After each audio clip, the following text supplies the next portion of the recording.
Okay, ladies and we're here with Brother Acoli, prisoner of war, who is being held right now in Leavenworth. Brother Sundiata is called straight from the prison, and we'd like to welcome him to the WHPK listening audience. Welcome to the show, Brother Sundiata. Thank you for the time. Brother Sundiata, if you could tell us, a lot of people are not familiar with your case. A lot of people are familiar with what a prisoner of war is. So, could you enlighten us on your case and exactly what you mean by being a prisoner of war? All right. My case is basically stemmed from a shootout on the New Jersey Turnpike in 1973, May 2nd. A state secure, and I were running the New Jersey Turnpike, and we were pulled over by the police. The police shot a side secure with their hands in there, killed Zaid, and I was arrested a couple of days later, and we went to trial, and I was charged with the death of police, and I was sentenced to life plus 30 years. The father went to trial. A year later, she was charged with the same thing, the death of police, and she was sentenced to life plus 30 years. Most of us came out of the Black Panther Party. The Black Panther Party began to be destroyed by COINTELPRO. Many of us decided to continue the struggle on an underground level and formed the Black Liberation Army. And at the time that we were arrested, we were members of the Black Liberation Army. So, could you tell me a little bit about what the Black Liberation Army was about and exactly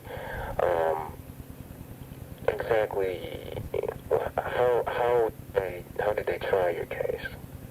Oh, okay. First, what the Black Liberation Army was about. One problem with the Black Panther Party was that the people that did community work, we did basically community work. We organized around community control of schools, free breakfast program for children, free health clinics, tenant organizing for tenants to take over slum housing when the landlord would maintain it, anti-drugs, against drugs in the community, and against police brutality. The problem was that we were organizing in the community by day and having regular education meetings and organizing in the office in the daytime, and these are the same people that had to perform sometime military maneuvers to defend the procedure night, right? So that what happened was that as the repression came down on the party, they used excuse. They were always looking for fugitives or looking for someone that happened to be engaged in some other activity. So that we began to see that it was necessary for the military to be completely separated from the above ground organization. And as the party began to succumb to this repression, the people that wanted to continue to struggle became members of the underground. And that was how the Black Liberation Army was formed. And as far as what you asked about my trial, the trial, well, basically it was one of continuous, I don't know, hysterical publicity from the time that of our arrest, right straight through until day in and day out, right straight through until we were convicted and sentenced to prison. Initially, you stood trial under 21 case. Yes. So that was your accused of a plot to blow up New York department stores, New York botanical gardens, etc. That doesn't sound anything that Okay. the DLA would be doing. What it was is that the party at the time that we were organizing the community, we were very effective, right? And we began to get a good support from the community and a good following from the community, right? So in order for the police or the government or whatever to stop us, right? They came up with ridiculous conspiracy charges to try to mostly to arrest the leadership, right? Of the New York Black Panther Party, and to try to spread bad propaganda, whatever on us, right? And it was mostly like to take us out of the community, but the charges were so ridiculous, and that the jury just didn't go for it. But the thing is that they kept us in prison for 2 years, and without bail, I think 4 people got there. Were 21 of us that were indicted. 13 of us were arrested. What happened is they kicked in doors at 4 o'clock in the morning on 21 people. They found about 13 of us at home, and we were taken down to the precinct and arrested, booked, and all that. Yes, so this was back in 1969? Right, April 2nd of 69. And at that time, each of us was given a $100,000 bail, which doesn't seem like much now, but back in 69, a $100,000 bail was almost like a $1 million bail now. So we had a difficult time raising the bill, but we did happen to raise enough to bail more people out. And at the time, I was working in computers as a programmer, and there were some people called Computer People for Peace that were, people that formed from different corporations that worked for computers, and also where I worked. And up to 4 people that were bailed out. I think the people that were bailed out were Athena Shakir, Joan Bird, Daruba Ben Wahad, and Mr. Will. By then, the computer people for peace had raised my bail money.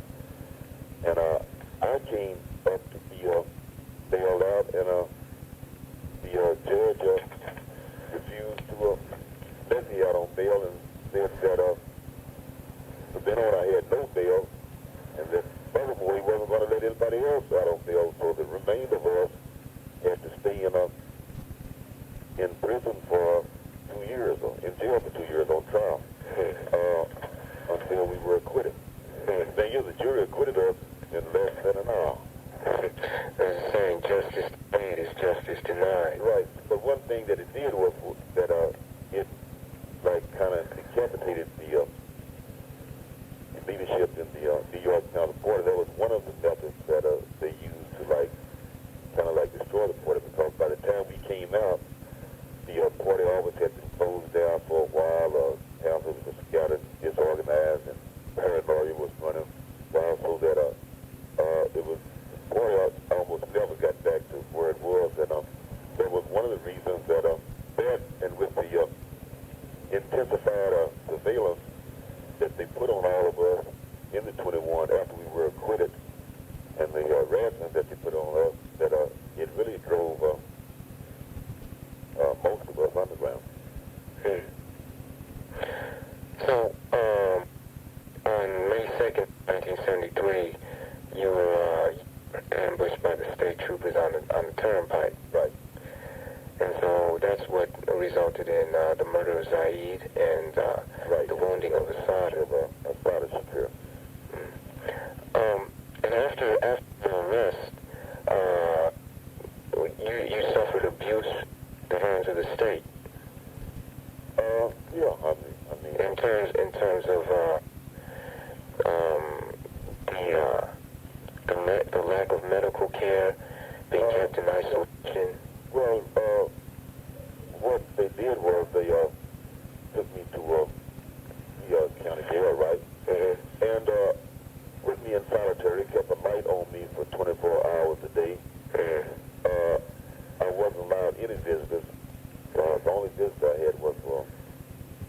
was able to visit me. But other than that, no business whatsoever, no family, no friends, no nothing.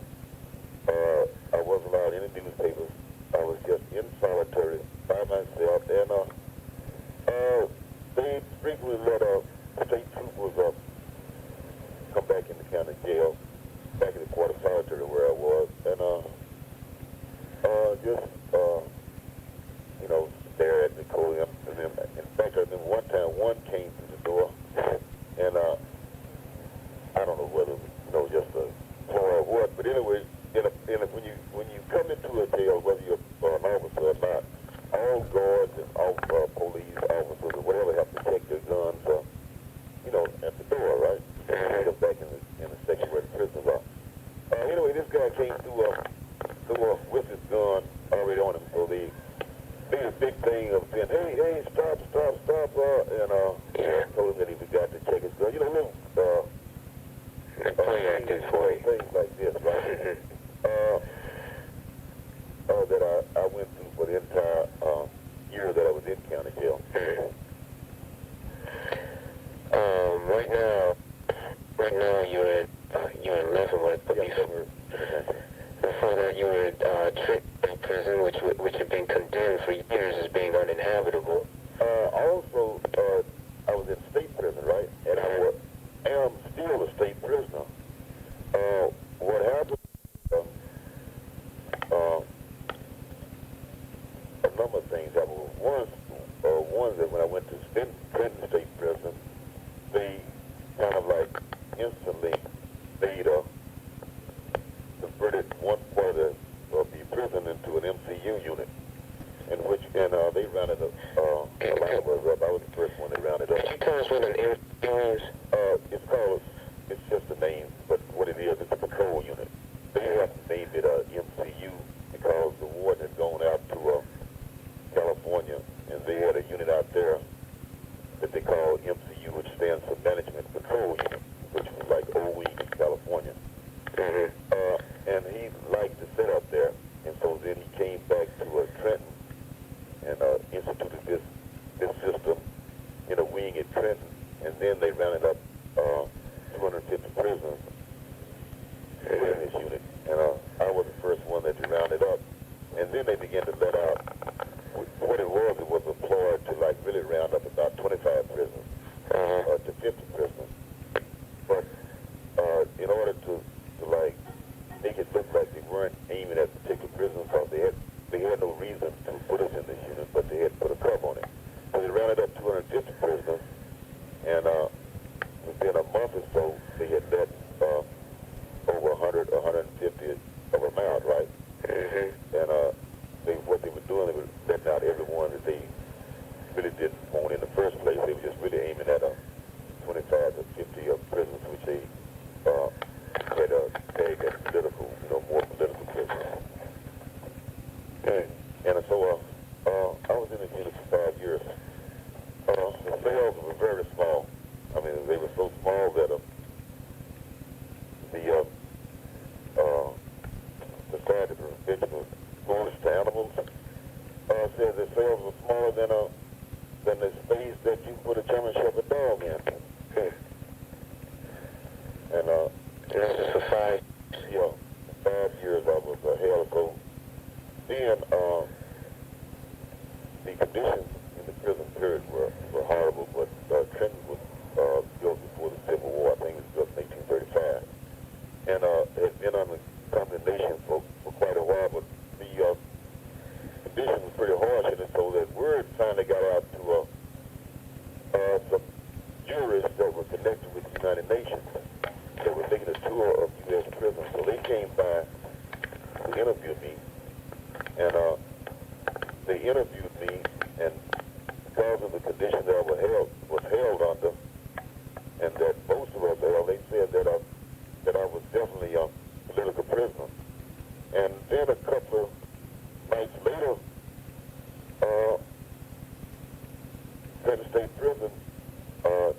penitentiary has what you call general population, and then it has lockdown section. The lockdown section is kind of like a jail where persons that are in general population, if they commit violations, they're punished, and they're punished by being sent to the hole or to lockup or, to a unit, and, so forth and so on. Marion, the whole penitentiary is a lockdown unit. In other words, there's no general population in Marion, so that the whole penitentiary is a control unit. It's a controlled prison. Instead of, in other words, the whole place is a lockdown. The whole place is, you're in your cell 23 half hours a day. They took out all of the bunk beds, which have, some kind of little springs and mattress on them. And they put in stone beds. They took out all the fixtures in cells and only left a sink and a toilet bowl. And in prison, the sink and the toilet bowl is all one unit. In other words, there's a bowl above, and then there's a toilet. The top part of the toilet is your wash bowl. So that these cells, they only have stone beds. These are all the cells in Marion. They only have stone bed, toilet bowl combination, and that's it. And you got a few personal problems, and you lock these cells 23 hours a day. And it's made to break and to punish, prisoners, right? And same thing as in other prisons, 90% of, well, I don't know, 90 maybe, but at least 75%, African and third world people, third world nationality. There are a number of political prisoners besides, and prisoners of war besides yourself. Acoli, he's at Marion right now. And what it is that they always find, they don't have a reason, right? They don't have a reason for sending me there. I just come into the federal system, I just been sent, forced into the federal system. And they sent me there, no violation, no nothing, they just sent me there. Same thing with Acoli, he's there now, right? Oscar Lopez, right. Thank you. And I know him very well. He's there.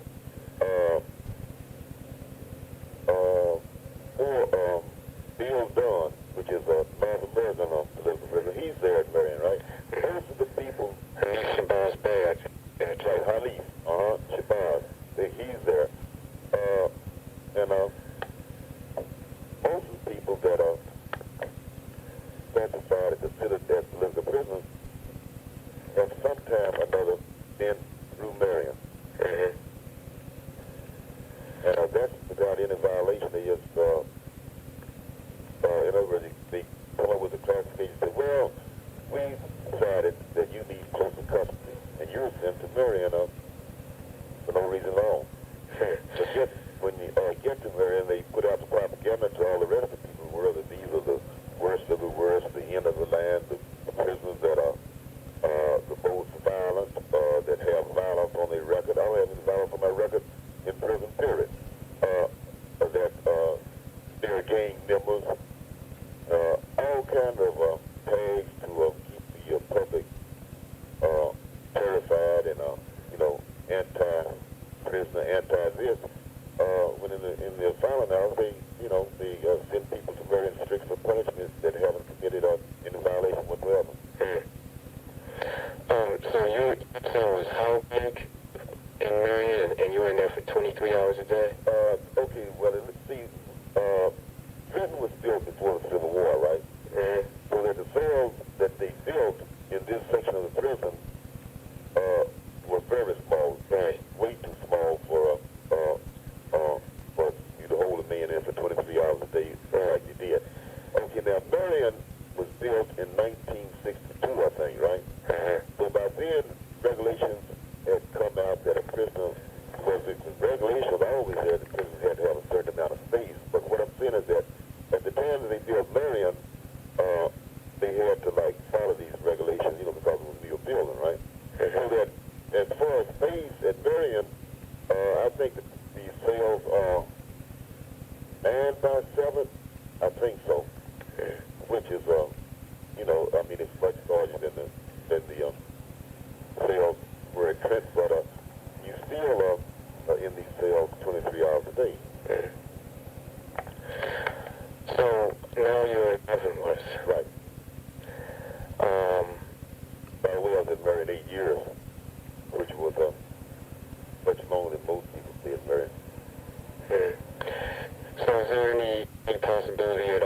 for parole for Sundiata Acoli?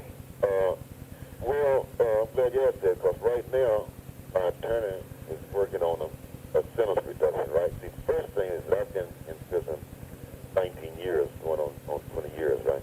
Yeah. I was going on 19 years, this May 7th.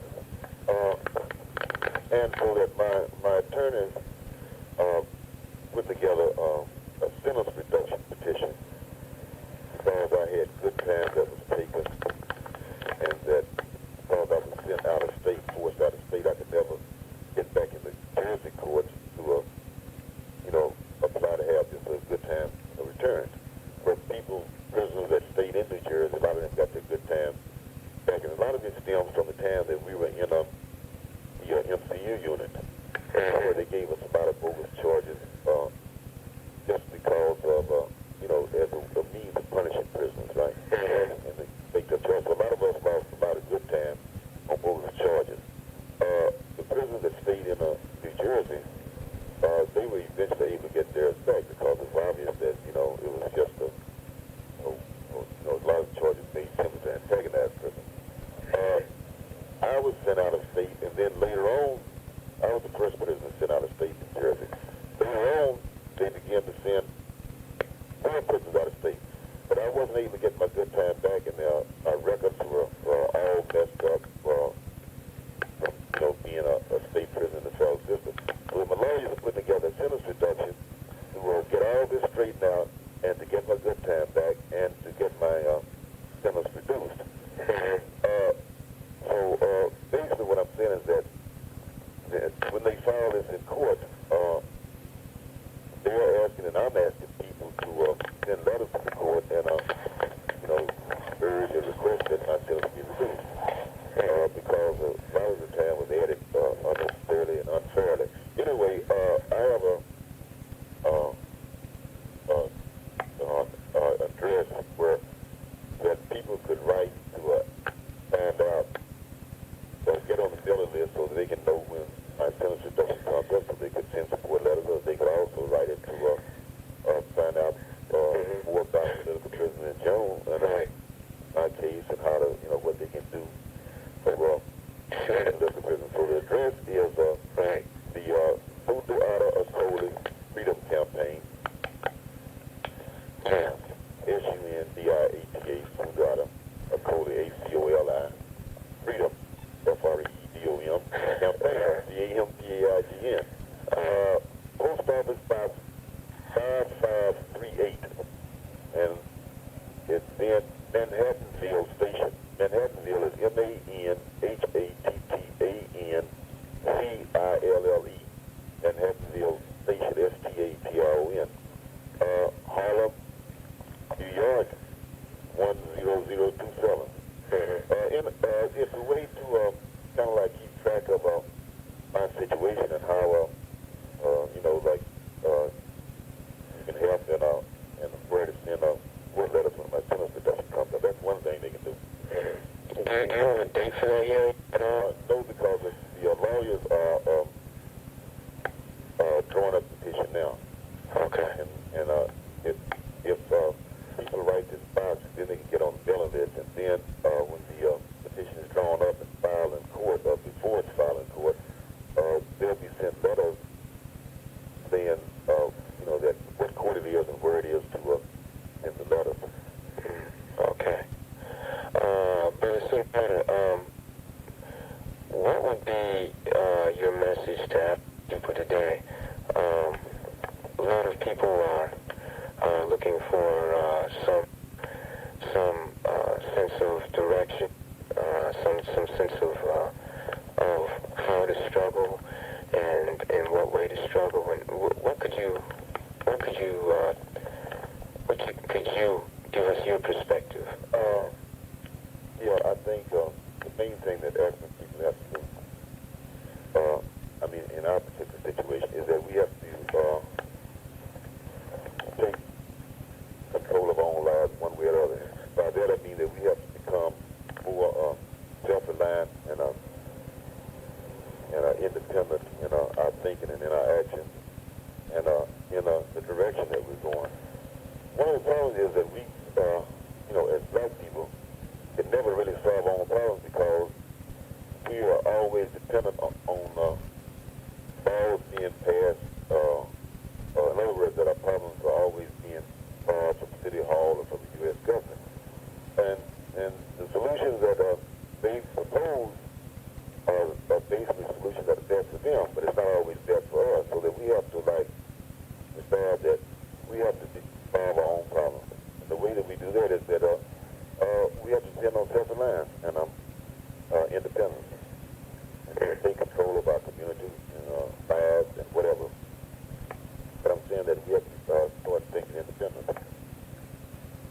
Now, I understand you've published at least one book, and people might be interested in trying to get a hold of that information or anything that you've published or written. Sun views. One thing about Marion, you have lots of time. I'd already been in prison about, 6, 7, 8 years. I don't know how long, maybe 10 years. So I decided that during those 10 years, I had written articles to various political organizations, things like that. So basically what I decided to do, and oftentimes people said, well, Sundiata, what is your solution? I mean, what do you propose, right? So what I did, I decided to kind of just sit down, because I had so much time, and kind of lay out the problem as I saw it, and I'm talking about in reference to African people in this country, black people, very real people, and what I felt the solutions were. So I wrote it down. I put in a book called Sun Views, right? And the book, like I say, it can be gotten from the address that I just gave you, the Sundiata Acoli Freedom Campaign in New York. But also, we have a branch in Chicago. Oh, great. And a brother named Hondo Chico is heading up that branch, and he's doing a fantastic job. I don't have that address on me, that telephone. At the telephone, and I don't have it on me right now. I have his phone number. It's 312. Maybe not so much his phone number too, right? Yeah. But he has a post office address where of the Sundiata Acoli Freedom Campaign in Chicago, right? I believe. Okay, so if I can check with Brother Hondo and ask him exactly what the situation is. But if not, I do know that the phone number for the Malcolm X Grassroots is 312-737-8679. Okay, then that'll work too. Yeah, that'll work. Yeah, that'll work.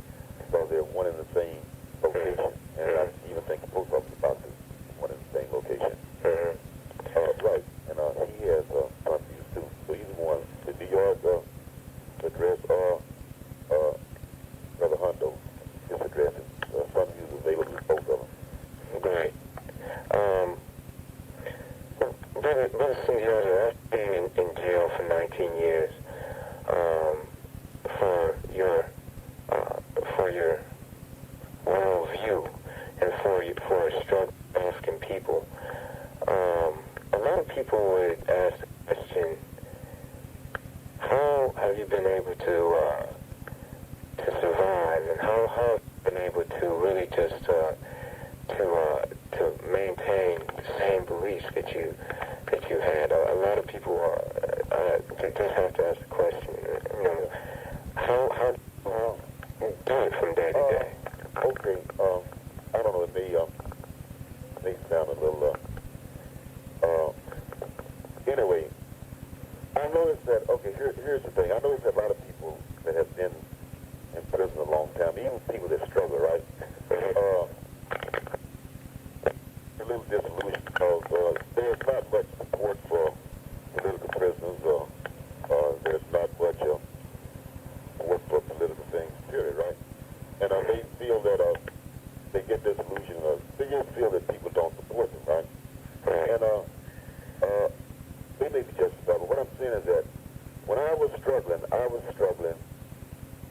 for African people, right?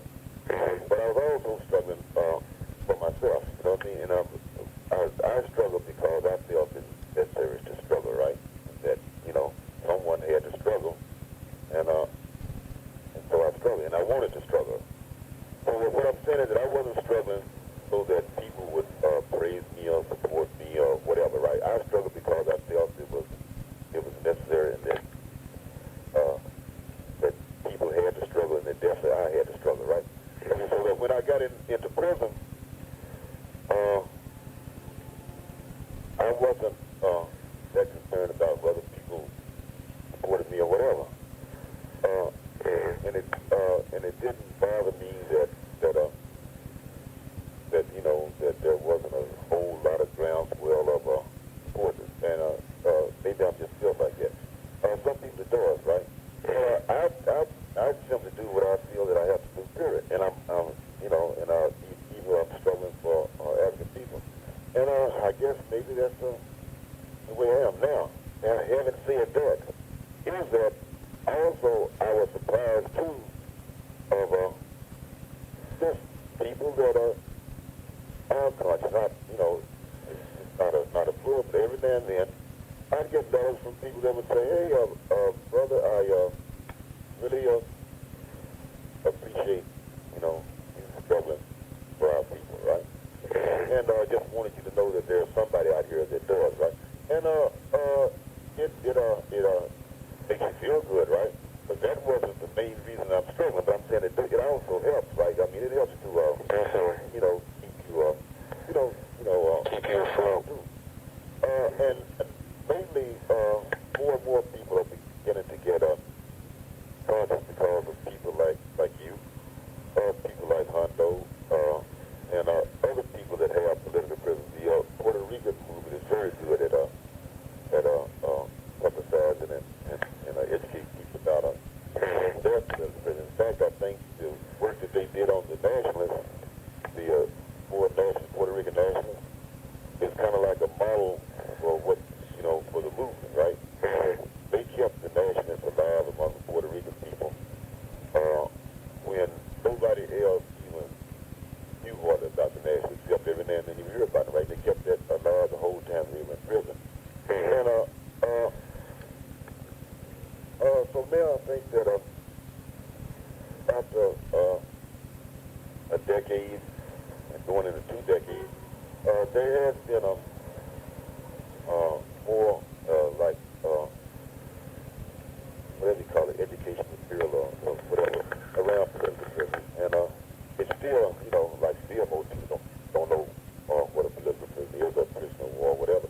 But it's beginning to get out there, and like I said, because of I think people are getting a little bit more conscious. I think conditions are getting a lot worse, and it just takes time. But I think that now people are beginning to become a little more conscious of them. I don't know if that answers your question. I kind of rambled them, but anyway, that's what I'm basically it. Well, we can just hope that people are going to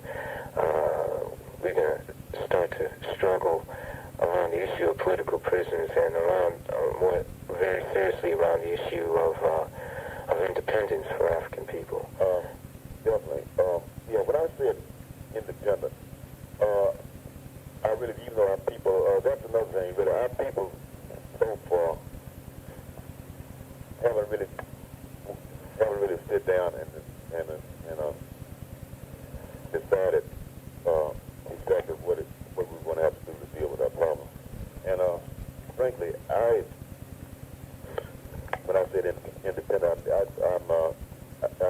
meant that I think that black people are going to have to move toward independence, and that's really the only solution to our problem. When I mean independence is that we're going to have to move toward forming an independent state on land within, you know, land that was formerly within U.S. borders. Well, Brother Sundiata, thank you for coming on the air and sparing this time on a Saturday morning. All right, It's very impromptu interview, but got it together. And we definitely would like to be hearing from you in the future. Really? Okay. So you hang on and thanks again. All right. Good talk to you.